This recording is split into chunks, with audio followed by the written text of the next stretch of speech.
వ్రతశాల ఇది నా యేసు నివసించశాల. దేవునికి స్తోత్రములు కలుగును గాక, దేవునికి మహిమ కలుగును గాక. సర్వశక్తిమంతుడు అయినటువంటి దేవాతి దేవుడు మనలందరినీ ప్రేమించి ఆయన ఇచ్చినటువంటి శుభదినాన్ని బట్టి దేవదేవుని స్తుతిస్తూ ఉన్నాను. మీ అందరికీ శుభములు వందనములు తెలియజేస్తున్నాను ప్రియులారా. ఈ శుభదినాన దేవుడు మనకి ఇచ్చినటువంటి శ్రేష్టమైనటువంటి వాక్కును చదువుకుందాం. పరిశుద్ధ గ్రంథంలో నుండి యెహెజ్కేలు గ్రంథం 37వ అధ్యాయం 14వ వచనాన్ని చదువుకుందాం. మీరు బ్రతుకున్నట్లు నా ఆత్మ మీలో ఉంచి ఈ దేశంలో మిమ్మను నివసింపజేసేదను. దేవుడి శ్రేష్టమైన మాటలు దీవించి ఆశీర్వదించును గాక. సర్వశక్తిమంతుడైనటువంటి దేవాతి దేవుడు మాట్లాడినటువంటి మాట ఏంటంటే, మీరు బ్రతుకున్నట్లుగా నా ఆత్మ మీలో ఉంచుతానని అంటున్నాడు.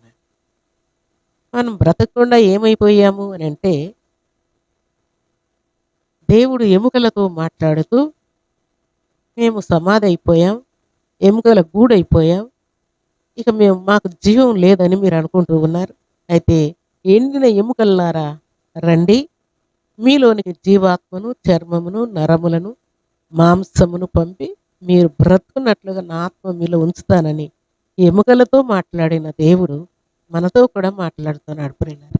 మీ ప్రాబ్లమ్స్ అన్నీ ఎండిపోయినట్టుగా, మూడుబారినట్లుగా, మరణానికి సమీపముగా ఉన్నట్టుగా మీ ప్రాబ్లమ్స్ ఉండొచ్చు.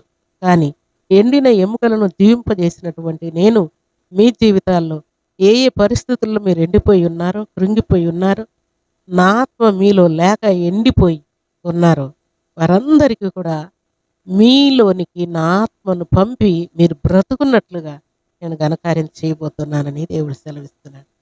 మనకున్నటువంటి ప్రాబ్లమ్స్ని బట్టి, కుమారుణ్ణి బట్టి లేక కుమార్తెను బట్టి, రోగమును బట్టి, అప్పులను బట్టి, కేసులను బట్టి, జాబ్ రాలేదని, మ్యారేజ్ సెట్ కాలేదని, సంతానం లేదని, భార్య భర్తల మధ్య సమాధానం లేదని, కుటుంబ సభ్యులతో గొడవలు, అల్లర్లని చనిపోయినట్టుగా ఫీల్ అయిపోతూ ఉన్నారేమో. దేవుడు అంటున్నాడు, మీలోనికి నా ఆత్మను పంపి మీరు బ్రతికేటట్లుగా. ఏ ప్రాబ్లం మీకు వచ్చి ఆ ప్రాబ్లం వలన చనిపోవాలనుకుంటున్నారో వాటిలో నుండి దేవుడు ఆయన ఆత్మను పంపి జీవాన్ని మీకు ఇచ్చి మీరు బ్రతుకున్నట్లు కార్యం చేస్తానని దేవుడు మాట్లాడు. ప్రాబ్లం ఏదైనా కావచ్చు ప్రియులారా, ఎలాంటి ప్రాబ్లం అయినా దాంట్లో నుండి దేవుడు విడిపించి తన కార్యం చేయటకు దేవుడి శుభదినాన మాట్లాడుతున్నాడు. దేవునికి స్తోత్రములు కలుగునుగాక. ఇక ఈ ప్రాబ్లమ్స్ హెల్త్ ప్రాబ్లం అయినా కావచ్చు, అపవాది కలిగించే మూర్ఛ వ్యాధులు కావచ్చు, వాయు జబ్బులు కావచ్చు, పిచ్చి కావచ్చు, నింటి వారే నిన్ను మోసం చేసి ఉండొచ్చు, ఎవరైనా అప్పు తీసుకొని మోసం చేసి ఉండొచ్చు.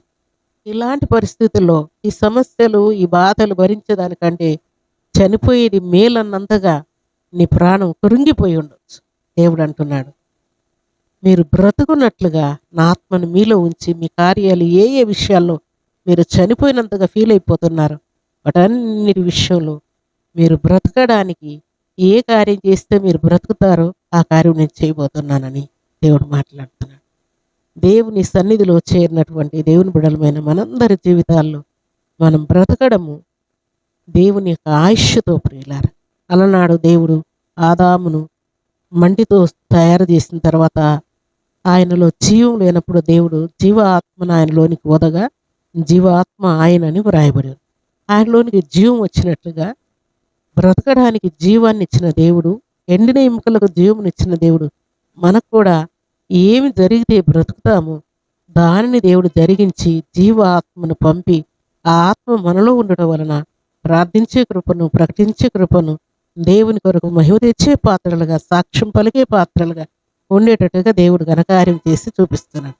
అందుకే దేవుని సన్నిధిలో అడుగుపెట్టిన ప్రతి వారు కూడా దేవుని యొక్క ఆత్మ వారిలో ఉండుట చేత వారి బాధలన్నీ మర్చిపోయి నా దేవుడు నాకు నెమ్మది ఇచ్చాడు, శాంతి ఇచ్చాడు, సమాధానం ఇచ్చాడు, సంతోషం ఇచ్చాడని సన్నిధిలో ఘనముగా సాక్ష్యం పలుకుతూ ఉన్నారు.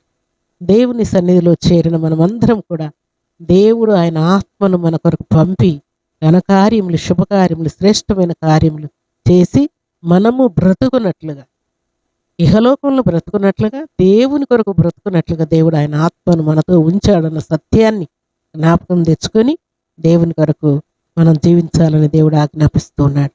దేవుని సన్నిధిలో చేరిన మనందరికీ దేవుడు ఆయన ఆత్మను పంపి ప్రయాణాల్లో కాపుదలుంచి, ఎగ్జామ్లో కృపనిచ్చి, భార్యాభర్తలను సమాధానపరిచి, కుటుంబాల్లో సఖ్యతనిచ్చి, సంఘములో సమాధానమును, ఆయన ప్రసన్నతను సమృద్ధిగా అనుగ్రహించి దేవుడు దీవించబోతూ ఉన్నాడు.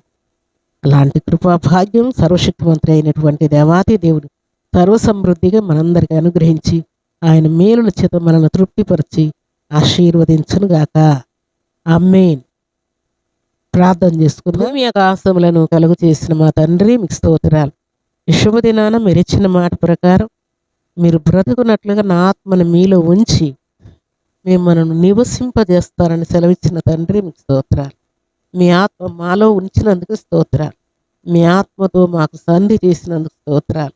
మీ ఆత్మతో మాకు సమాధానం ఇచ్చినందుకు స్తోత్రాలు. మీ ఆత్మ ద్వారా స్వస్థత ఇచ్చినందుకు స్తోత్రాలు. మీ ఆత్మ ద్వారా సమాధానం ఇచ్చినందుకు స్తోత్రాలు. శుభదినాన మీ బిడ్డలు ఈ మాటలు విన్న ప్రతి బిడ్డకును మీ దీవెన, ఆశీర్వాదం, శుభం, క్షేమం సర్వసమృద్ధిగా ప్రసాదిస్తూ మహిమ పొందమని, మీ బిడ్డలు బ్రతుకున్నట్లుగా ఆయుష్ను, ఆయురారోగ్యం దయచేయమని, సమస్త ప్రాబ్లమ్స్ అన్ని క్లియర్ చేయమని, అపవాది క్రియలు అంతం చేయమని, మీ శక్తిని, బలాన్ని, ప్రభావాన్ని, జీవాన్ని మీ బిడ్డలకు ఇవ్వమని ప్రార్థిస్తూ, అలనాడు ఎండిన ఎముకలను జీవముతో నింపిన దేవుడు మీ బిడ్డల జీవితాల్లో ఏ విషయాల్లో కృంగిపోయి, ఎండిపోయి, మూడుబారి ఉంటూ ఉన్నారో వాటన్నిటి విషయాలు మీ బిడ్డలు బ్రతుకున్నట్లుగా మీ ఆత్మను పంపినందుకై స్తుతిస్తూ, మీ బిడ్డలను ఆశీర్వదించినందుకై స్తుతిస్తూ, ఉదయకాల దీవెనలు, ఆశీర్వాదం సర్వసమృద్ధిగా దయచేయమని, అలాగు తండ్రి మీ కొరకు బలమైన సాక్షులుగా మీ బిడ్డల్ని నిలువబెట్టమని, ఈ దినం బర్త్డేలు, మ్యారేజ్ డే జరుపుకున్న బిడ్డలకు నువ్వు దీవెన దయచేయమని యేసుక్రీస్తు పరిశుద్ధమైన నామములో స్తుతించి ప్రార్థించి అడిగి వేడుకుంటున్నాము తండ్రి. ఆమేన్.